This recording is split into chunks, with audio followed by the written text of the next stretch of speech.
O'zbekiston qahramoni, O'zbekiston xalq yozuvchisi Said Ahmad o'zining betakror asarlari bilan kitobxonlarning sevimli ijodkoriga aylangan. Adib Said Ahmadning Ufq trilogiyasi 1964-1974 oralig'ida yozilgan. Asar 3 qismdan iborat. Birinchi qism 45 kun, ikkinchi qism hijron kunlari, uchinchi va so'nggi qism esa Ufq bo'sag'asida deb nomlanadi. İlk marotaba 1976-yilda G'afur G'ulom nomidagi Adabiyot va san'at nashriyoti tomonidan 60 ming nusxali qattiq muqovada nashr etilgan. Trilogiya Ikkinchi jahon urushi, urush va urushdan keyingi yillardagi o'zbek millati hayoti va Katta Farg'ona kanali qazilgan davrdagi voqealarni o'z ichiga qamrab olgan. Roman trilogiya yozuvchi Ikkinchi jahon urushining olovli yillarida o'zbek dehqonlarining front orqasida ko'rsatgan mehnat qahramonliklari haqida hikoya qiladi. Urushdan oldingi va keyingi davr muammolari haqida fikr yuritadi. Romanda davrga xos qiyinchiliklar, mashaqqatlar ichida urush va mehnat frontiga safarbar qilingan yoshlar, Azizxon va Lutfinisa, Nizomjon va Dildor, Tursunboy va Zebuxon kabi tutashgan taqdirlar hayotidagi fojialar tasvirlangan. Qiyinchiliklardan keyin qahramonlarning yana sevgiga va sadoqatga ro'baro bo'lishi, birinchi muhabbat davr va sinovlar qa'riga singib ketishini ko'rish, jonli tasvirlar orqali tarixiy ma'lumotlar bilan tanishish, ezilgan xalqning hayot mashaqqatlarini tushunish mumkin.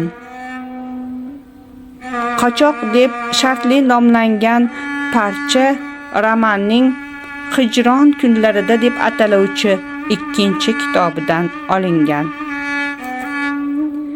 E'tibor bergan bo'lsangiz, ushbu parcha juda og'ir o'qiladi.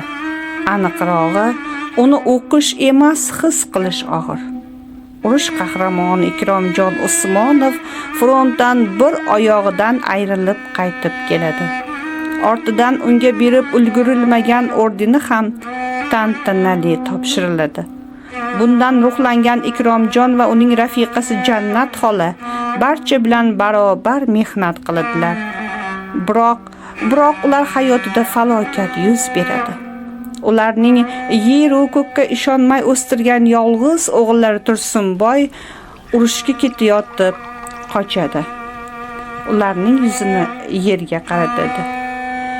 Eng yomoni Tursunboy qochib kelib, ular o'zlashtirayotgan To'qayzor ichkarisiga joylashib olgan. Bu sirni onasi Jannat xolagina biladi. Bir tomondan o'g'lining vatanga xiyonati ich-ichini o'rtasa, ikkinchi tomondan yolg'iz farzandiga joni achiydi.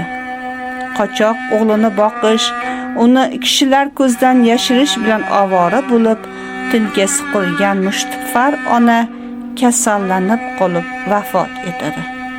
Ikromjon o'g'lining isnodiga chiday olmay yurganda To'qayda Tursunboyni uchratadi.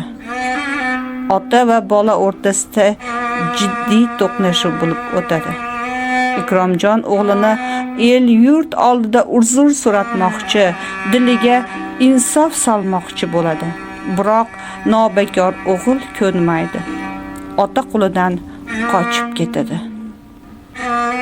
Qochoq o'g'il Tursunboy ota diydoridan, ona mehridan, yor va birodarlari davrasidan olisda, chaqirsa ovoz yetadigan joyda quvg'in bo'lib olamdan o'tadi. Asarda Tursunboy qilmishi qoralanadi. Hatto otasi ham xiyonatkor o'g'ilni mahv etishga tayyor. Avvalo, ota-onadan ham ayb o'tgan. Ular yolg'iz o'g'illarini erka tantiq qilib o'stirganlar.